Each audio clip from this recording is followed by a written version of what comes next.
Pittsburgh Steelers fans, what's going on? This is Jeff Hartman, editor of BehindTheSteelCurtain.com. With me, as always, with another plain background, is my buddy Lance Williams out on the West Coast, sporting a new lid for those watching on YouTube. Is that the brand new C 2019 hat? Yeah, I think so. It's the gray one. It's got the That's sharp. I like 1933. that. Yeah, I'm afraid to take it Uh, off because if I did, you guys might see my man got ball spots, man. I want you guys to see that, so I got to put the hat on. I can sympathize. Hey, but I held out a little bit longer than you did. Yes, absolutely. So we have a lot to talk about tonight. Obviously, the Steelers played last night, Saturday night. This is being recorded on Sunday night. And they were victorious 17-7 over the Kansas City Chiefs in week 2 of NFL preseason play. But we're not going to get into all that. We did that last night. I was on with Dave Schofield for the post game. Lance, you had a whole slew of things you wanted to talk about today. So whenever you're ready, go ahead. Yeah, it's kind of a hodgepodge of different stuff. I checked out you guys' show last night. You guys did a great job and kind of breaking down a game. Pretty comprehensive job. So I didn't want to kind of rehash that. I kind of wanted to go in a different direction. Of course, news is always revolving, and it's two guys who have been blocked by Mr. Third and Fifth. I don't know if you've seen it. I just wanted to get your quick reaction to Mike Mayock giving his press conference and saying the following quote: "It's time for him to be all in or all out," as he missed another practice because of the helmet. Are we really starting the show off with Mr. Third and Fifth? I just wanted to say that. I just wanted to ask real quick because I just saw that. I was taking a nap. I saw that and I just chuckled inside. Okay, I'll just say this. This is the only thing I'm going to say. I truly, deep down, don't think he wants to play football anymore. It feels that way. It feels like he's creating excuses to not do that. Like he's not all in. Put on a helmet, go out and catch passes. I mean, at this point in time, it is what it is. I mean, you're not going to wear the old helmet. Actually, I heard that he found an old helmet, that he put some stuff on social media and Yes. and found a helmet. And the NFL said no mas. They did not permit it. So, Anyway, let's move on. I just wanted to touch on Mr. Third and Fifth really quickly. I hate to start the program off, but I just love the fact that we're both blocked. yes, we are team blocked. And that team is growing rapidly, by the way. So, I mean, it's going to national media and everything. So I feel special because we were blocked first before Yes. national media. So thank you. Thank you. We started it and we got him all riled up and blocking people. But let's jump into the initial question that I wanted to ask with the program. And that's, do we put too much value into the preseason? I heard you guys show last night. I thought you guys did a fantastic job really breaking it down. A lot of people who cover other teams do a lot of good work in breaking down the preseason. But do we put too much value into it? Is everything that we see really real? I mean, is it worth the amount of energy that we put into it, other people put into it? Do we put too much value into it? I think it's a concoction of a bunch of different things. And first is that it's our first taste of football of the new year. And so immediately fans just want to consume as much as they can and digest it as fast as they can to see what comes out the other side, if you know what I mean. So with this concoction, though, it's more than just I said this on our Steelers preview show 2 weeks ago, right after the Steelers had played the Buccaneers. And that was take everything that you see, everything that you read, and everything that you even hear us say with a gigantic grain of salt, because there's so many variables here. So let's use a perfect example as Devlin Hodges, the quarterback for the Steelers that is getting all these reviews. Well, who's he throwing passes against? The guys that are going to be unemployed in 2 weeks. Now, that's not taking away from him making the throws, but at the same time, there's all these variables in the preseason. I think that there can be things that you can take away from it, but I definitely don't think that it should be as significant as some people make it out to be. What do you think? My brain is a little more corrupt than yours. So I'm going to take your analogy, which I agree with, and I'm going to flip it a little bit and say the preseason is the new girlfriend. It's the new girlfriend that you're excited about for the first couple of weeks. Then she starts getting on your nerves and you're ready to move on. That's about That's like by the time you get to week 3, you're ready to move on. You're done with preseason. You're done with all of that fanfare, that lovey-dovey stuff that you had in the first couple weeks. You could do no wrong. All of a sudden, you're just irritated. But that's what preseason football is. When you first get it and you see it, you get super excited. But I do think we put a little bit too much value into it, particularly how at some point we do it. I think other shows do it. We try to make educated inferences, not leaps. Some shows make gigantic leaps based on a couple of quarters. But I think it's that urgency to, that football's back and you're just excited. I mean, it's a long summer typically. You might be tired of NBA talk. Hockey's over. No one's watching golf. No one in America really cares about baseball. I'm sorry. I'm a Giant fan, but I really don't care about baseball anymore. I just don't watch it anymore. So when football comes along, I mean, you watch 3 quarters of the Hall of Fame game, and they tell you that no one that you know is going to play, and you still watch. Yep. That's the power of the NFL, man. It's the most popular game in the United States. I've said it before, I'll say it again. It's the only professional sports league that I will watch any game that's on. And I'm not saying I'm going to be glued to the television if it is a Thursday night contest between the Giants and the Jets, but I'm going to tune in and just keep an eye out because I love watching football. To be completely honest with you, when the NFL Network, screw you, by the way, NFL Network, for leaving the Steeler game and going to the Dallas LA Rams game in Hawaii at halftime, leaving all the Steelers and Chiefs fans saying, what the heck is going on? I actually had the Cowboys and Rams game on my TV, was watching the Steeler game on my laptop, and I was tuned into both games. Preseason football, yes, I was watching. It's just the NFL, man. It's the Yeah, NFL. I mean it is. I mean it is. So I think we do a better job than most shows. I think some shows go in way too hard. I think we do a good job of evaluating new players, so on and so forth. So we give it the requisite attention that it needs. But I do read a lot of stuff on Twitter. Guys make these leaps based on like 4 plays, and the guy's going to be LT. He's going to be the next great linebacker. He's going to be Andy Russell. He's going to be this guy, that guy. But again, it's like you said, it's the NFL and people are excited. But I do want to jump into a perspective on the game, but I want to get to it from a different way than giving wins or losses or anything and who was the star of the game or any of that stuff. I just want to ask a simple question. Is there anything that you've seen from the offense in the preseason to calm that you think will calm Steeler Nation's nerves with the loss of Mr. Third and Fifth in his production? Yes. One name, James Washington. Because in my opinion, James Washington, it's not that he's been productive. First, he's been productive in all phases, meaning he's doing it against starters. And he's also done it against backups because he's typically playing at least a half.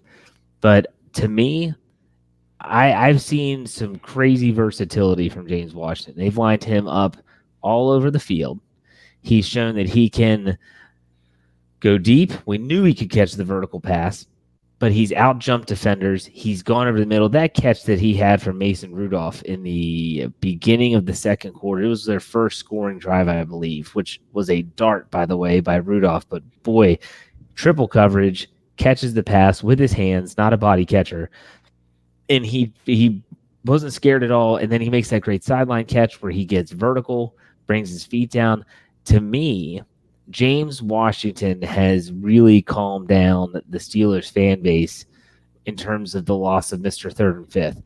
The question for me isn't will they be able to make the yardage up? Because I think they will, no doubt. Whether that's divvying it up between Juju Smith-Schuster, James Conner, Jalen Samuels, Eli Rogers, and Dante Moncrief, any of those receivers, I think that Vance McDonald as well.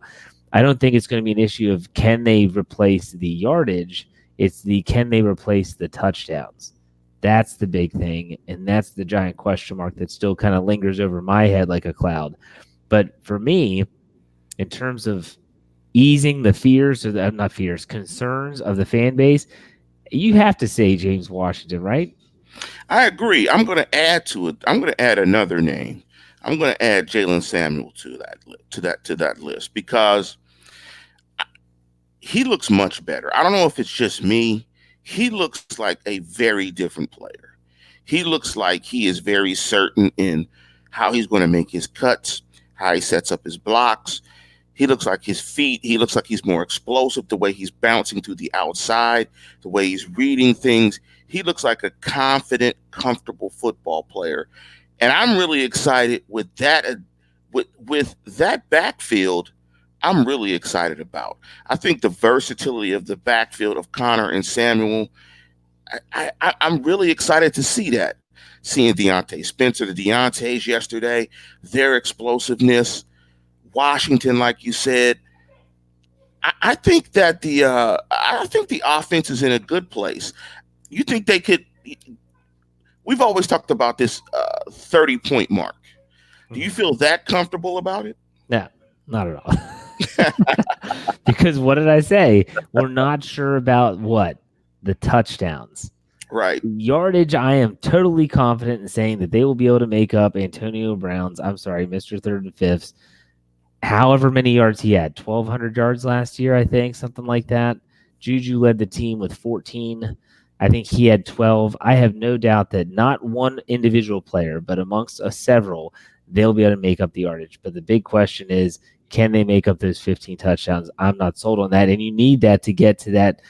I think in my predictions articles this offseason, I think I just said 28 points, not 30. And I believe you said that that was even a little lofty for you. You think they could get to 30 now just because of what you've seen?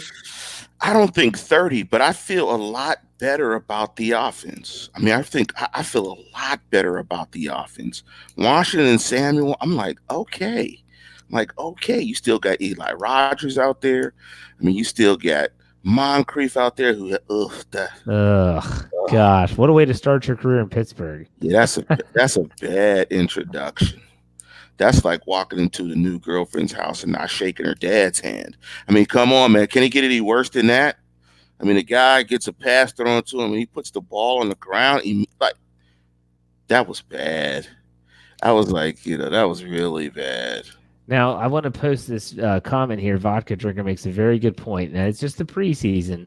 And yeah, we're not sure what's going to happen in real games. But he says if it appears that the Steelers are getting turnovers, if they can get turnovers, that gives more possessions. We've talked about that before. Maybe that does lead to more touchdowns. Maybe that does make that, you know, 30-point plateau a little bit more realistic. Well, let me flip the question. On the Okay. defensive side, is there something that you've seen from this defense in the first couple of preseason games that make you think they can flip that issue with turnovers? Or is there something that you've seen to give you more confidence in what this defense can be next year? Yeah, I think there has been, and that's just speed. I'll give you the perfect example. When I was watching at last night's game, the first quarter, there was one matchup on defense that I wanted to watch as close as possible, and I haven't gone back and watched yet, rewatched it, but I wanted to watch Mark Barron and Travis Kelsey.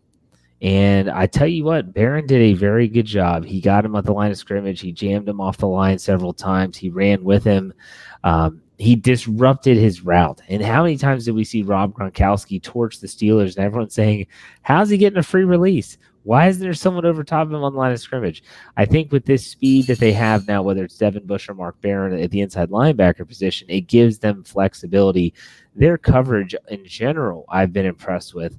And it wasn't impressive until last night because you can talk about Jameis Winston and the Buccaneers, but Terrell Edmonds was the only known commodity on the field at the time. Last night was closer to the Steelers starting defense minus Joe Hayden, I believe, and Devin Bush or Vince Williams because they were both out. Tyler Medikevich got the start. You're only missing those two players. I thought they looked pretty good in coverage. Lance, you agree or disagree? Except for Tyler Manikavich. I mean, Well, he he sucks. better I'm just sorry. I shouldn't say that, but he he better just cover kicks and punts. That's it. He can't cover anything else. But I don't disagree. I don't disagree. Let me give you another example of a play that Barron made. Covered a running back out of the backfield on a wheel route early in the game. Plastered the guy. His back to his chest. Great coverage. What have we seen Vince Williams do in the past with wheel routes? Think of Christian McCaffrey and Vince Williams. First drive of that game on Thursday Night Football. It was, taking candy from a baby. Yeah. Now, the funny thing is, not that you could probably hear a baby in the background, but the funny thing was for me was the big pass play that Patrick Mahomes did connect on. Who did he target? Natakavich. He targeted Natakavich. So for Absolutely. me, I look at it and say, man, if they can just keep Matakavich on the sidelines, Vince Williams on the side. That's why all these people that ask me in these live chats, how Vince Williams is going to play more, Mark Bear.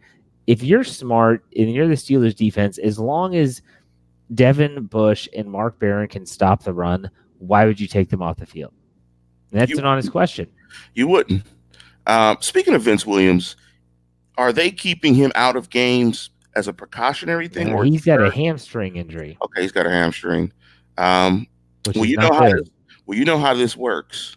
He's on. You know how this works. He's on the club, but you can't see the field.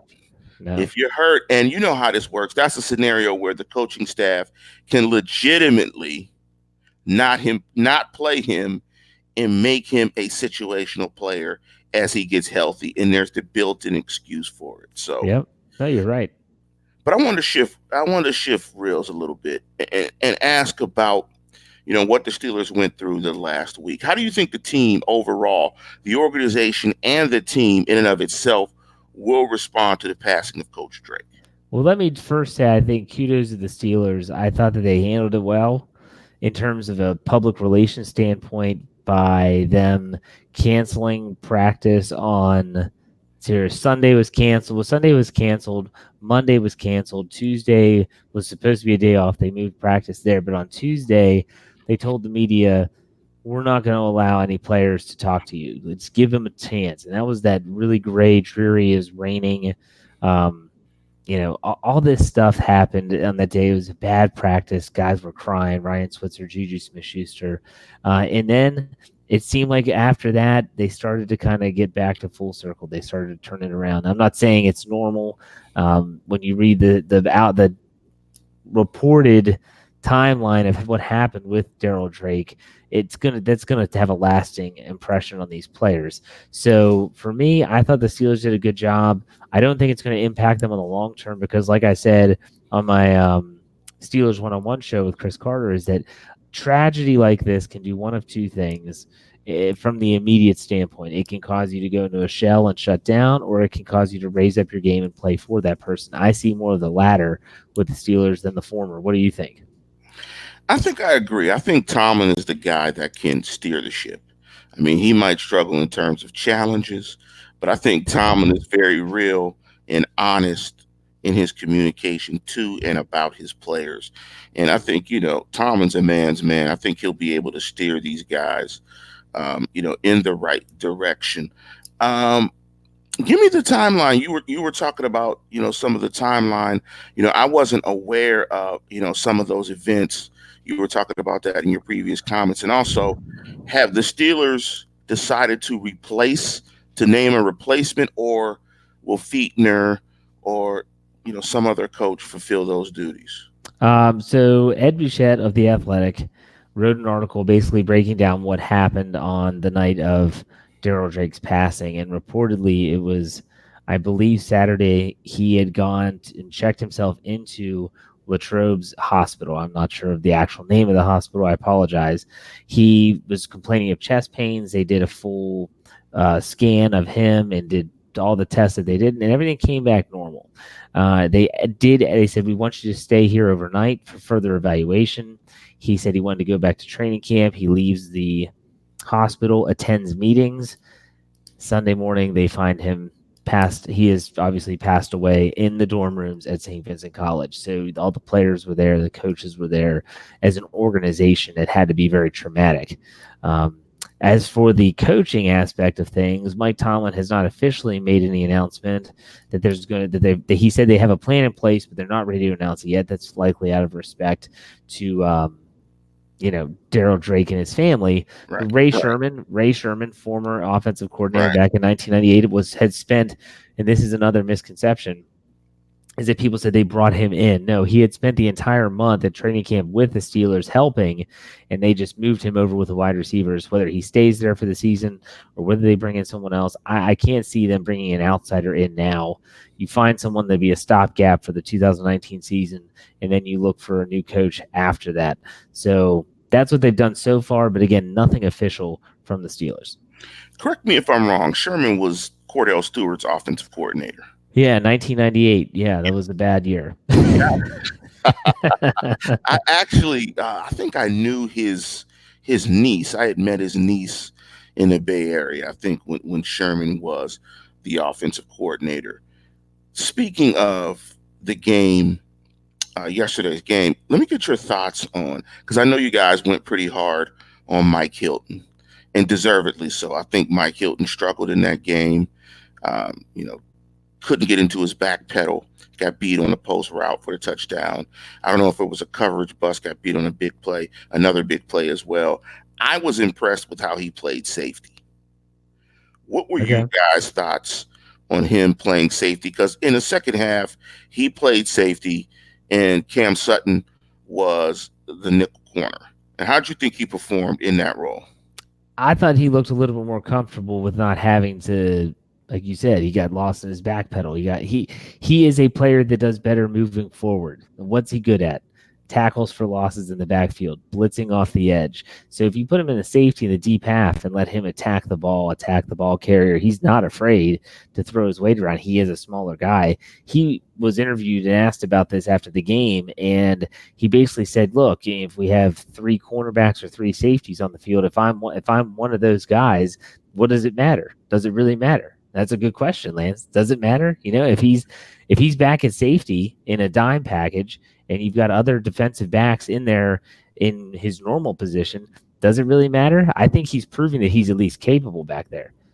Yeah, I don't think it does matter. I think what I saw in that game was a willingness to, like you said, throw his body around. He was very decisive and he was very physical back there. And I was really impressed. I mean, I was like, wow, my immediate thought was he's playing safety better than he does nickel corner.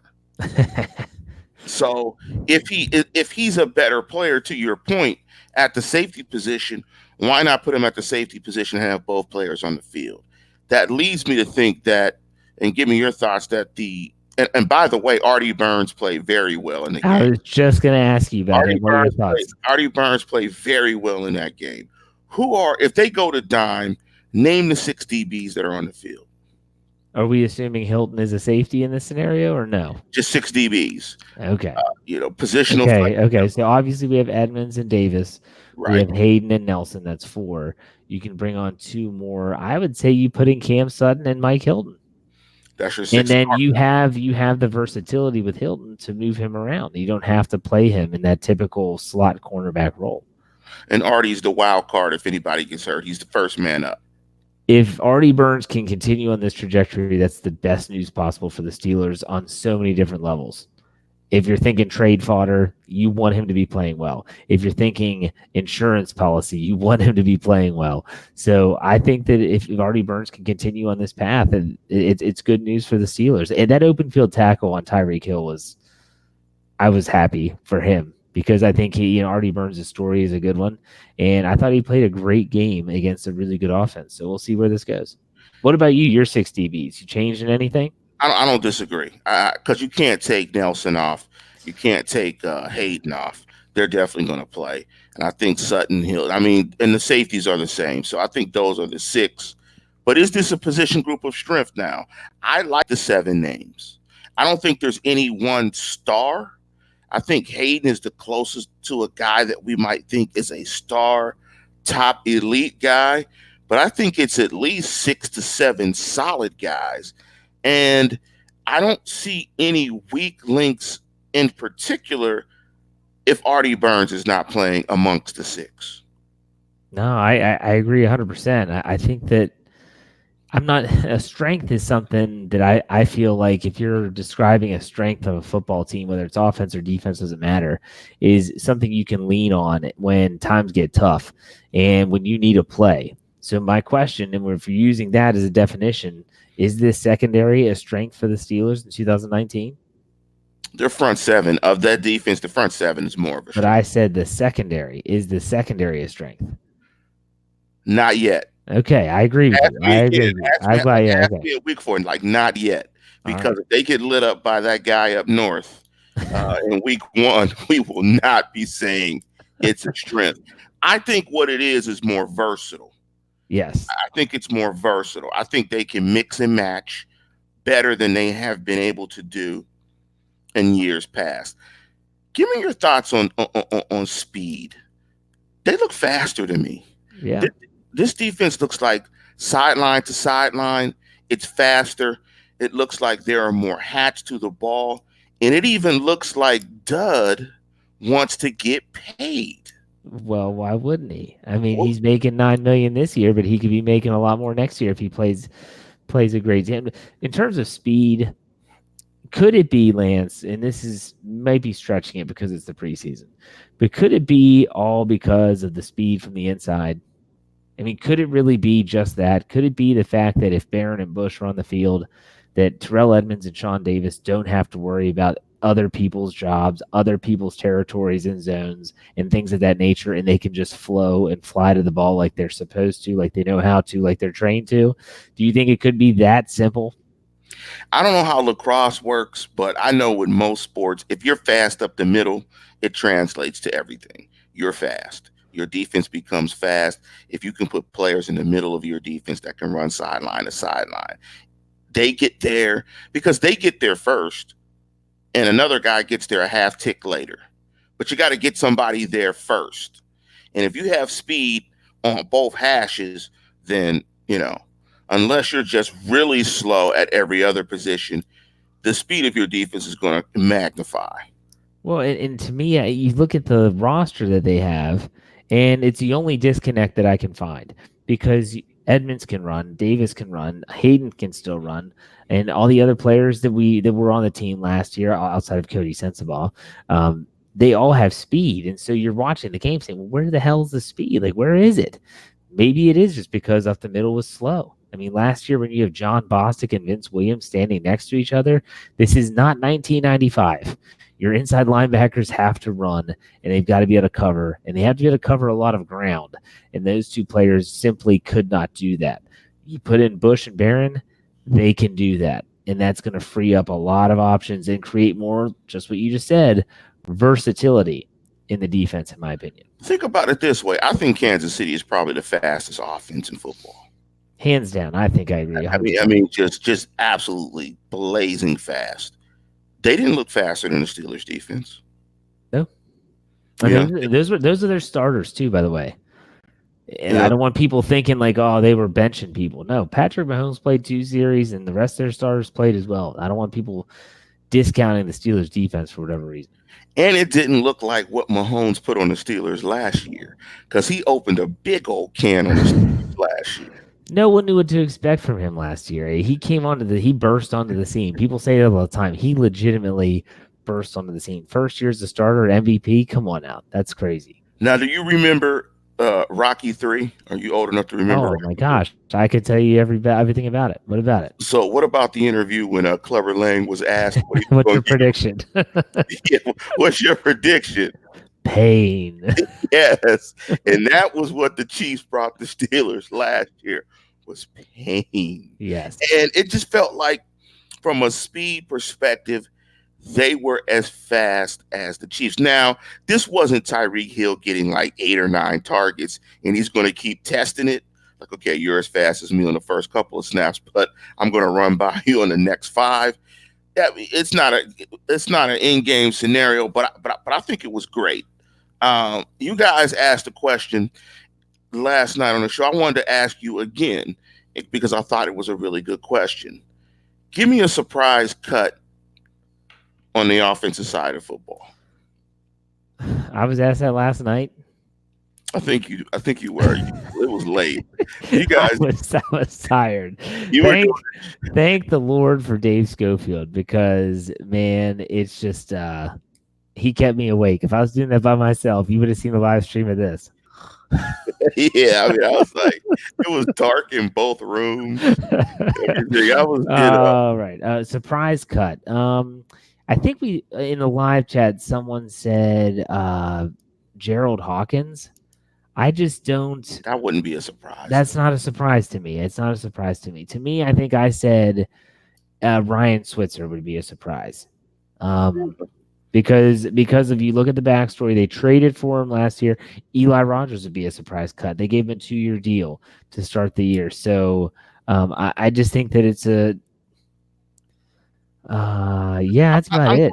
I'm glad you said Switzer. Do you think Johnson and Spencer are putting him under pressure? I think so. Spencer, after last night, he had some good returns. Man, he looked shifty. He looked a little Randall L-esque, and that's not always a He good looked thing. But explosive. yeah, so I'm just trying to think about the guys that would be a really big surprise. Those are really the only ones that I can actually think of. Let me throw out a name because Switzer is Mr. Many Steps Not to Go Forward. He takes more steps in one spot and does not move than anyone that I've ever seen. Like it takes him 50 steps to go 2 feet. I'm like, dude, can you just somebody? Well, that's like remember Antoine Randall. He'd catch that punt and he'd run around in circles for like 300 yards and gain 5 yards. Yes, and fumble. Yes, and put the ball on the ground. I'm gonna give you a name, and I'm gonna give you the name that I mistakenly called him in last week's program. What about Hobbs, aka Dobbs, or Dobbs, better known as Hobbs? It's funny.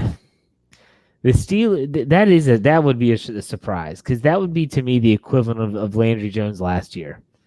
Everyone said Dobbs is going to be cut because Roethlisberger's there and because Jarvis or Landry Jones has been there for years and they trust him.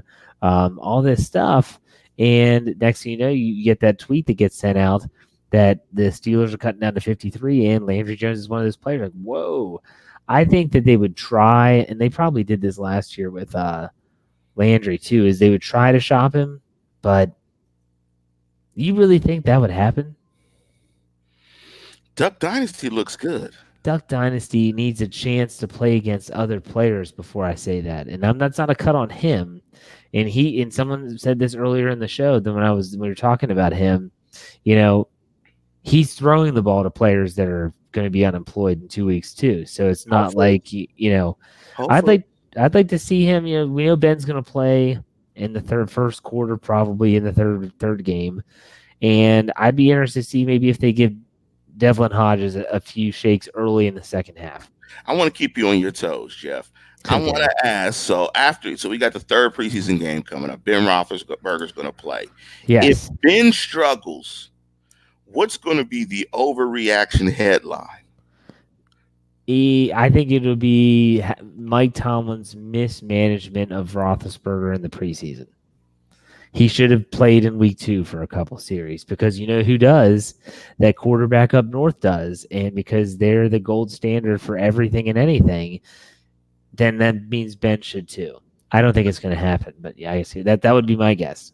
I think it'll be, Mr. Third and Fifth is no longer a Steeler. How would you not play very good, yes. knowing that you have to replace Mr. Third and Fifth? Now that's from us. Like hold on. Sticking with Mr. Third and Fifth. Mr. Third and Fifth, his safety blanket's gone. Is this the new Ben? That may be another one. Yes, I like that one. I like that one. Is he still the same guy without his guy? Yeah. Yeah. That is the ultimate overreaction third preseason game headline. And you'll guarantee to see it if it happens. I guarantee you'll see it. Yeah. So what date is the show? What day does the game come on? Next Sunday. So a week from today. Too bad. I can't do that on my I said it. Man. The game because it's coming on after my Saturday show because I've been people have said I'm clickbaity, so I wanted to have something really clickbaitish if he struggled in the game. Don't get me started on people that talk about clickbait. When you run a website or anything that is supposed to drive traffic, you're trying to drive clicks up. Clickbait is when Lance says, "Oh my gosh, you'll never guess what Ben Roethlisberger said." ... And then you click on it, and it's just that he's excited for a chance to play in week 3. That's clickbait. Okay, that's great. But if he says Ben Roethlisberger is pumped about his first opportunity with this new team and this new crew. That's not clickbait. He's just trying to draw you to that. I don't want to go off on a tangent. As an editor of the website, I get really pissed when people say, you guys are doing clickbait. Well, everyone's writing the same articles. I need to make mine unique. Anyways, go ahead. Well, I apologize. they didn't say you or Brian Anthony Davis or Dave were clickbait. They specifically said I was clickbait, and I'm fine with that. I am I'm, too, because you're trying to drive traffic to your site. I'm secure in myself. So when you say I'm clickbait, I'm okay. I'm gonna give you my surprise defensive cut. You're gonna laugh at this. How about Big Dan McCullers? Because it doesn't seem like there's anything he can do to get cut. That would be a surprise cut. Matakevich would be a bigger surprise for me. Even though you look at Ulysses Gilbert, you look at other linebackers that could possibly, like Skipper, Tuzar Skipper, who has played well. You ask, can he play special teams? I would say Matakevich would be a bigger surprise because everyone's been waiting for McCullers to be on that list. But for him to, I don't know. It ain't happening. He's got dirt on somebody. He found a magic bullet or something, man. he something. He knows where Area 51 is and has the proof. And that's something. He's the ultimate potential player. It's like his tangibles are so scary, his size, his strength, that they always think they can just, man, if we can just get the last ounce of juice out of that piece of fruit, but they just can't. His ability to stand up when he pass rushes and get pushed backwards. And get pushed backwards like he's on ice skates is just so impressive. Well, he's so big, his pad level is way too. I mean, his pad level is so high naturally. I don't understand how he would get low enough. Exactly. Hence, we won't be surprised when he's on the 53-man roster.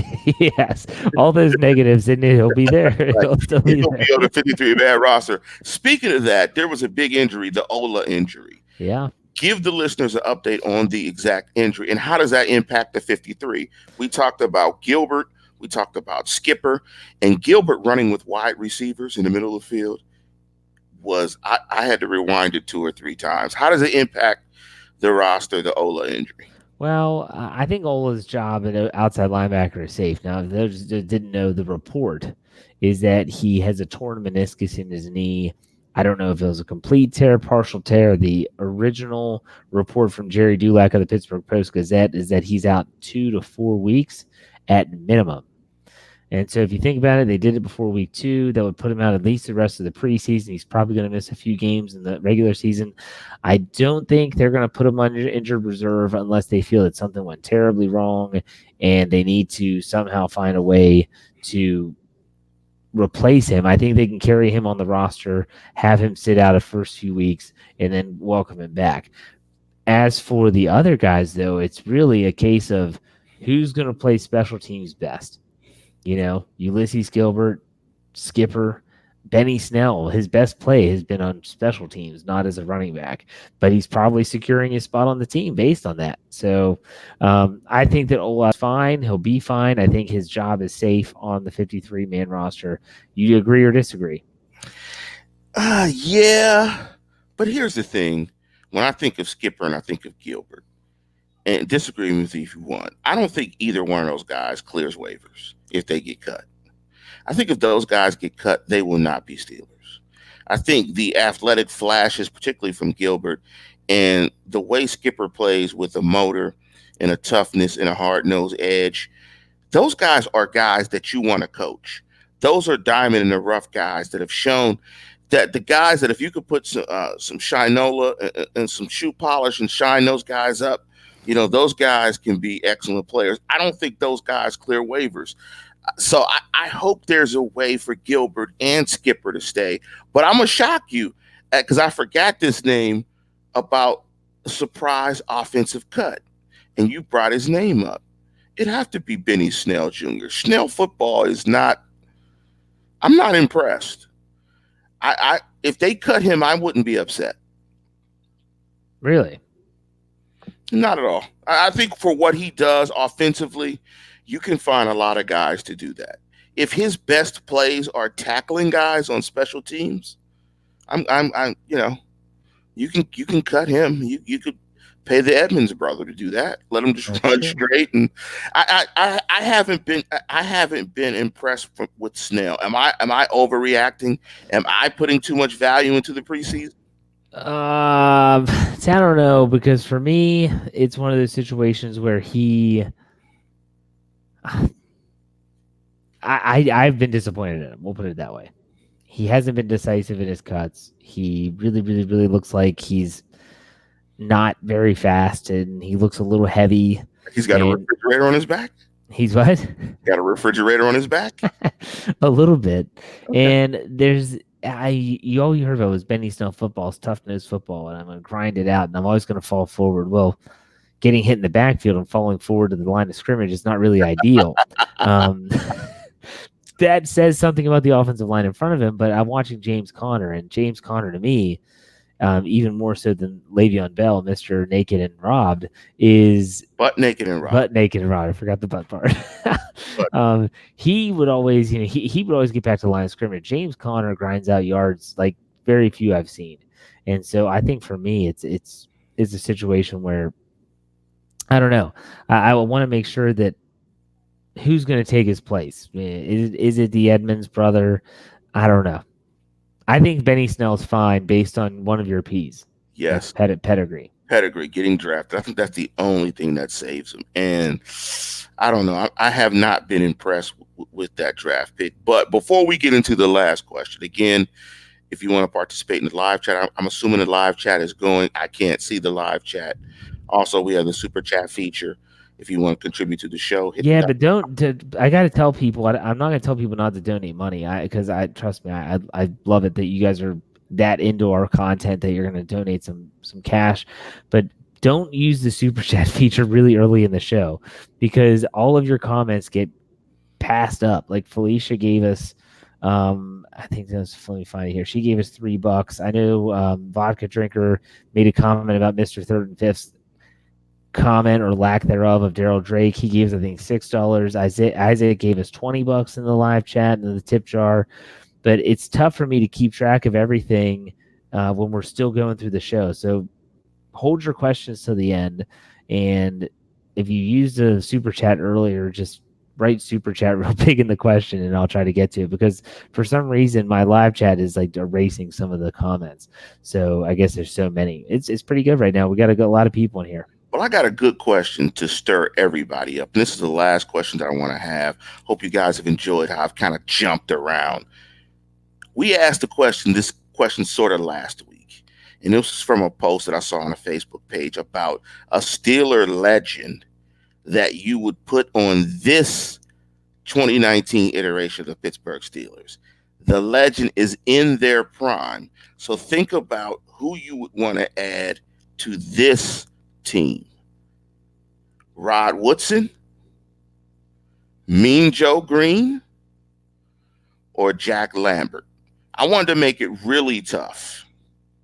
Three of the all-time greats Steeler defenders. Yeah. This team, who do you pick? I'll start with you, Jeff. For some reason, and there's no real bias behind this whatsoever. For some reason, when you said those names, there was one name that immediately went bang. That's it in my mind. And this is not a cut on any of the other players that you mentioned because they're all great in their own right. They're all Hall of Famers. It was Rod Woodson because Rod Woodson was, in my opinion, one of the greatest athletes in Steelers history in terms of his ability to return. People forget that he was such a great return man, and he got the ball in his hands. He was dangerous, could cover with the best of them. I'll never forget in the Super Bowl 30 when Bill Cowher held a roster spot for him when he tore his ACL in week 1 when Barry Sanders shook him down, and he defends a pass breakup on Deion Sanders. He stands up and he's pointing at his knee. I'll never forget that. I don't know. But for me, I'll go with Rod Woodson. What about you? See, here's the thing. If I'm not mistaken, all three guys are on the NFL's 75 anniversary team. I believe you're all correct. three Yes. of those guys are. That's why I wanted to make it tough. And I put Mean Joe Green in there because of what Mean Joe Green means to the Pittsburgh Steelers. You see how I use mean in a different way? Mhm. Mean Joe Green means, Yes. I don't know, this guy's so kind of clever. He's a wordsmith, folks. But this also brings up rush versus coverage. Which one is more important? I'm not picking Jack Lambert just because I think in the current game, middle linebackers aren't as important as corners or defensive linemen. I just don't think their importance ranks. But what's more important, rush or coverage? I'm gonna always side with rush. So I'm gonna put Mean Joe Green in there. I'm gonna put a guy in the middle playing a three technique defensive tackle that is absolutely disruptive, coupled with Dud on one end and TJ on the other. And let's go hunt. Let's go hunt quarterbacks. Let's go hunt. Like, let's make that guy up north really uncomfortable immediately. So I'm gonna go Mean Joe Green. I'm gonna go Mean Joe Green. Okay. Yeah, there's no wrong answer here. You bring up the whole, it's the chicken and the egg with Russian coverage. Yeah, So that's why I wanted to make that's it one of tough. those things, yeah. It was tough. It was tough. And people in the live chat are throwing out all these names of other players that should have been. Where's Troy? Where's Mel Blunt? These are only the three he picked, people. I mean, you can't name every single great ever. About Troy last week. We talked about Troy last Right. week. On one of them, we all picked Troy. We picked Troy. I think it was Troy, Casey Hampton, and somebody else. I think it was. But I know we all picked Troy. So what are the people saying on the live chat? Who are they picking? Are they picking any of the three? Oh yeah, no, they are. Most are saying it's between no one. Not there's some Lambert fans in there, but most of them are saying either Rod Woodson or Mean Joe.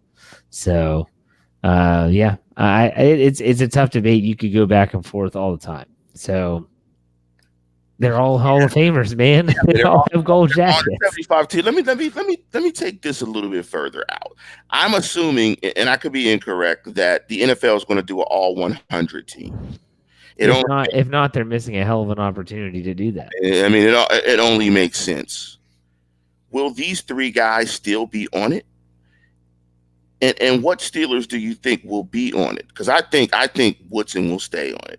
Because the starting corners of the four corners, I think it was Woodson, I think it was Night Train Lane, I think it was Dion, and I think it was Mike Haynes, I believe. I could be wrong. I think those were the four corners. I think Rod Woodson's game has lasted the test of time. I think that Mean Joe's game has lasted the test of time. Those two, I don't know if Lambert would in 100 years. Lambert, yeah. Dion, I think, will still be on there just because of what the passing game is. I think Webster was on that team as well, if I'm not mistaken. I think Webster was he should be. His game is all 75th. Yeah, because I was thinking, because I don't think Swan or Stallworth, I don't think they were on it anyway, but I think they won't be on it. But I think the Steelers could probably be represented by the most people on that team. I think the coach will be Belichick, unfortunately. Mr. I put the camera I put the camera in the scoreboard guy, Spygate guy. I think he'll be that guy. Brady will be the quarterback. I think those guys will stand up. But with that, Jeff, I'm gonna flip it back to you. Okay. So if there's anything in the live chat that people want us to comment on, let's have at it. Okay, so this is the time where if you have a question for the show, you can use the super chat feature that Lance referenced earlier. That's where you comment in the little text box. On the right, there's a little $sign. You can hit that $sign. You can donate any amount of money to the program. It goes directly to the program. And that's how we get you things like that signed David DeCastro football that we are giving away for free. I need to. Dave needs to send me that link. I think he already did, but I'll tell him to send it again. I'm gonna win. I'm motivated to win. You know why I want to win that? I don't know. Because he's a Stanford guy, and I can figure out something very unique to do with it. But he's also an all-pro Pittsburgh Steeler, so get over your Pac-12 garbage talk, all right? Yeah, he's a Stanford guy. So here's for me, though. Real quick, go to the website. There's an article that we pushed it back up a bunch of times. We almost have 200 people signed up already for free in the Survivor League. If the two leagues get filled up, we're going to open a third. So have no fear. If you go to log in, you're like, it says it's full, leave a comment and we'll open a third. All right. So here we have some questions rolling in. You ready? Yep, let's do it. All right. Yes or no. Will Devlin Hodges make the 53? No. We said all that stuff about it. No. No, he's not making the 53. He's not going to make the 53. All right. This will be good. Here you go. From Jeremiah. Do you think the Steelers will beat the Patriots? No. Yes. Yes. Yes. All right, good. Do you think this is the best defense the Steelers have had in the last 5 years? I think 5 years. Has to be.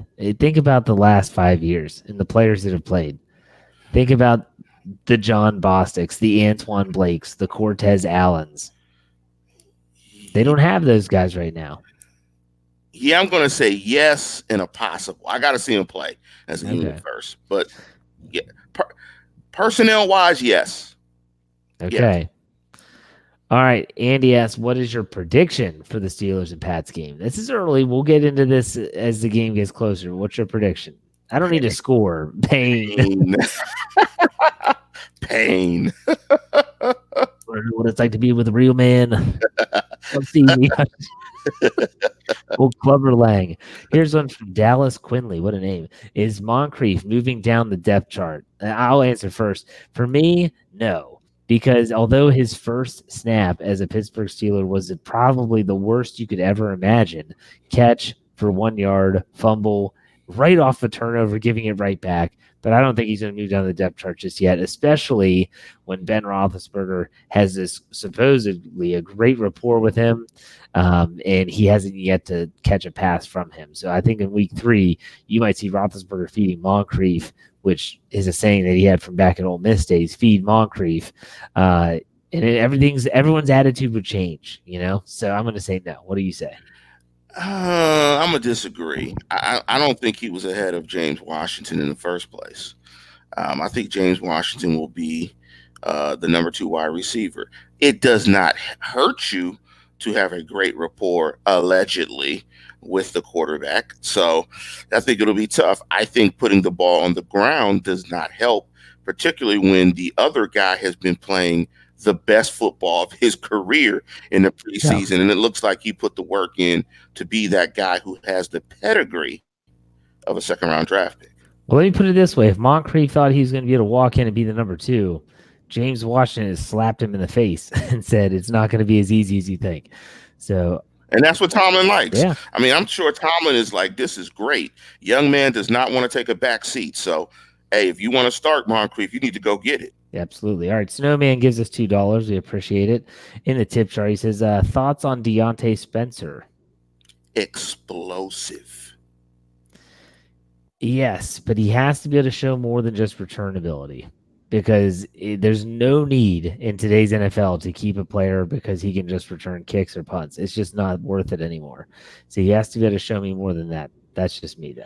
Man, I want to see him catch a shallow cross and just take off.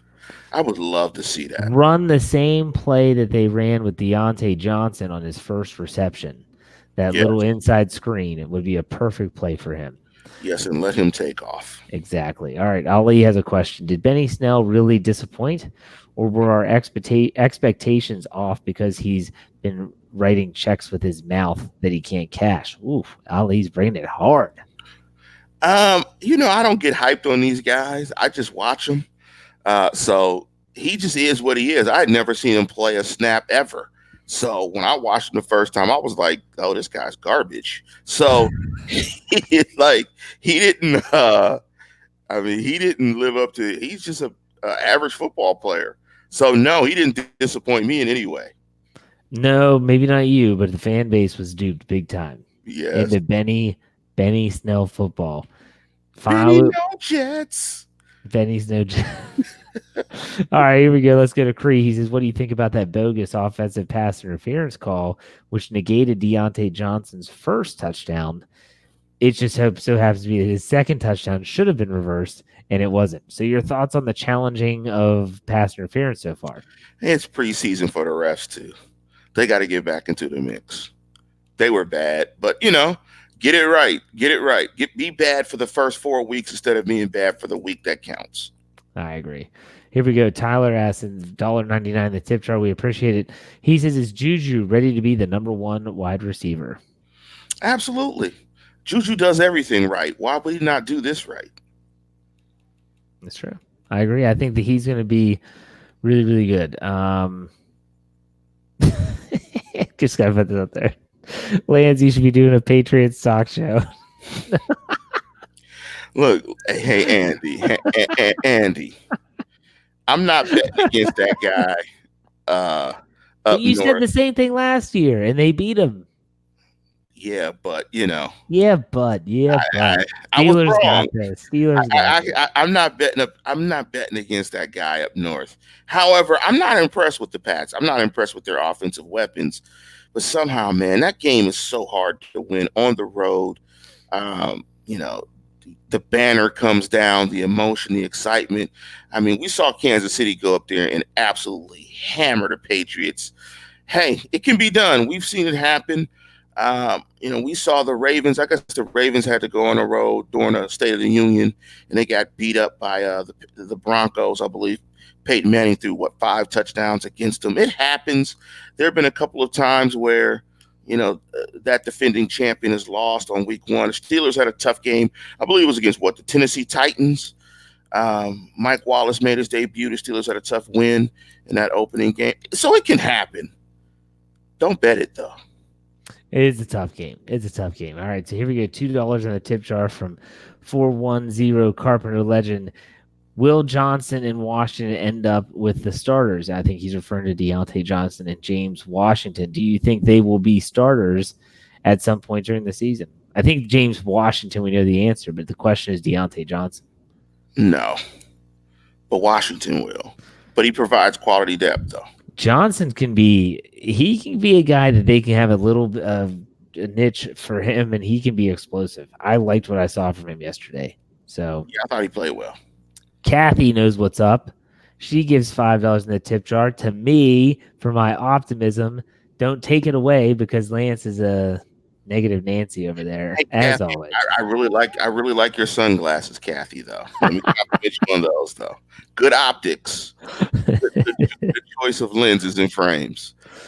They look like transitions too. So, prop to you on the eyewear. Really solid. All right, Boswell or Wright? I think this is pretty much a foregone conclusion, right? No. When I said right, I didn't mean right. I meant correct. No, you meant right. Okay. It's Boswell. Boswell, correct. Yes. I think Boswell's kicked well. I mean, it's like the right tackle. There's no competition there anymore. Matt Filer's the starting right tackle, period. Okorafor is going to get somebody killed. He almost got beat by a guy with his last name. It was Okafor beating Okorafor. Yeah. Did you catch that? I did. Did you catch that? I was like, wow. I was like, I was like confused because it was late when I watched it. I was like, Okafor beats Okorafor. And they actually got it right in the broadcast. I was impressed. Yeah. Now, the people, we have over 100, almost 150 people watching us live right now on YouTube. And there's some people that have been with us since the start. Ali's one of them, Ali Howard. So he's just putting this out there like a public service announcement. He said, people, please let Lance bet against the Steelers as much as possible. They'll have a better record because of it. I'm impressed, Ali. I'm impressed. You know why I'm impressed, right? This goes back to me and Jeff doing predictions. What do you always hope that I do, Jeff? I always hope that you pick against the Steelers. Exactly. Because me picking against the Steelers means they are going to win. So, Ali, you've obviously been listening to the show. So, hey, there it is. They're going to win week 1 because I said they're going to lose. You guys should be happy. Yeah, you should be happy. So I'll tell you what, that's a good way to end it right there. That little PSA from Ali to all the listeners out there that, look, Lance is going to pick against the Steelers, and everyone should be sitting there when he's like, all right, what's your prediction for the game, Lance? And you're thinking, please pick someone other than Pittsburgh. Exactly. I mean, I pick the Steelers to go 16-0. He picks them to go 0-16, and all is right with the world. There you And go. they finish 8-8. See, it's a perfect balance. Perfect. So, all right. Anything to add before we call it a show? No, I think it was great, Jeff. Yeah, You were on absolutely. it. You were on Thank, it. Thanks for hosting. I appreciate that. Gives me a little bit of a break. I do want to mention anyone that donated money to us today. If I didn't get to your question, I apologize. I do want to say that all the money that we raise here, like I said, we want to regurgitate that back into the show. Don't forget about the David DeCastro giveaway. Go to behindthesteelcurtain.com, not only for all your Pittsburgh Steelers needs, but to find out the details on that giveaway. And there's honestly a lot of great content there for you to digest every single day. So, Lance, why don't you send us out? Listeners, as always, tune in, tell a friend, and subscribe. We will see you next week. I don't know. It's a Sunday night game. We'll be on for the post game. I'm not sure if we'll squeeze the standard in there at some point. Yeah. We'll figure it out and we'll let you know. But we'll see you next week for sure after the Steelers Titans week 3 game. Talk more preseason meaningless football. We'll see you.